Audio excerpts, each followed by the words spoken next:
Friend, তোমরা সকলে কেমন আছো? আশা করি খুব ভালো আছো, আর আমিও ভালো আছি। তোমাদের সামনে নিয়ে এসেছি একটা ছোট্ট ভিডিও। তো চিকেন চাপ কীভাবে বানাতে হয় সেটাই তোমাদের সাথে শেয়ার করব। তো দেখতে থাকো পুরো ভিডিওটা। তো লেগ পিসগুলো ভালো করে ধুয়ে নুন, গোলমরিচ আর এই যে টক দই মাখিয়ে নিলাম। মাখিয়ে একটু কেশরটা দিলে খুব সুন্দর কালার হয়। কেশরটা তোমরা দিতে পারো চাইলে, খুবই সুন্দর কালার হয়।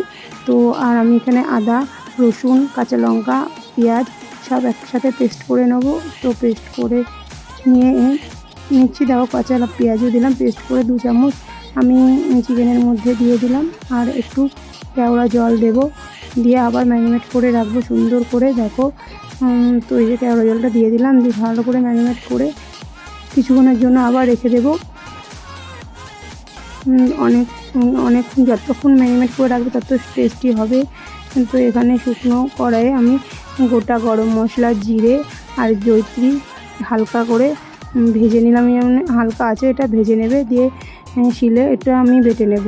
তো এটা একটা ভাজা মশলা করে নেবে অবশ্যই, খুব সুন্দর গন্ধটা হবে। আর এখানে একটু কাজু বাদামটা টেলে নিলাম, আর ওখানে পোস্ত, কাজু বাদাম পেস্ট করে নেব। আর এখানে সর্ষের তেল চলে গেল, সর্ষের তেল দিলাম, একটু ঘিও দিলাম। ঘি দিতে পারো, ঘিয়ের গন্ধটা খুব ভালো লাগে আমার। তো এখানে কড়াটা খুব তেতে গেছিলো। গরম মশলা ফোড়ন দিয়ে মশলাটা আমি দিয়ে দিলাম। মশলাটা দেওয়ার পরে একটু নাড়িয়ে নুন স্বাদ মতো, হালকা একটু হলুদ, আর এখানে দেখো বাটা হয়ে গেছে।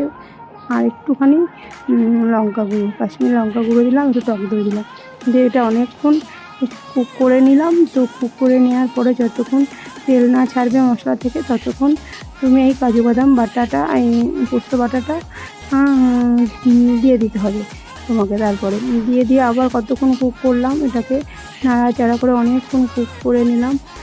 সত্যি স্মেলটা খুব সুন্দর বেরোচ্ছিলো। তোমরা ঘরোয়াভাবে এইভাবে করে দেখবে, খুব সুন্দর টেস্ট হবে। তো একদম দোকানের মতোই চিকেন চাপটা হবে। গ্রেভিটাও খুব সুন্দর হয়েছিল। তো তোমাদেরকে এইভাবেই করতে বলবো, করবে যে যেমন করতে চাও বাড়িতে বসে করবে, একদম খুব সুন্দর হলো। তো আমি হালকা একটু জল দিয়ে দিলাম। তো জল দেওয়ার পরে এটাকে ঢেকে দেব। ঢেকে দিয়ে আমাদের চিকেন চাপের মশলাটা, যেটা আমি গুঁড়োটা করে রেখেছি, ছিটিয়ে দেবো। তো আজকের ভিডিওটা এই পর্যন্ত। ভালো লাগলে অবশ্যই লাইক, কমেন্ট, শেয়ার করো।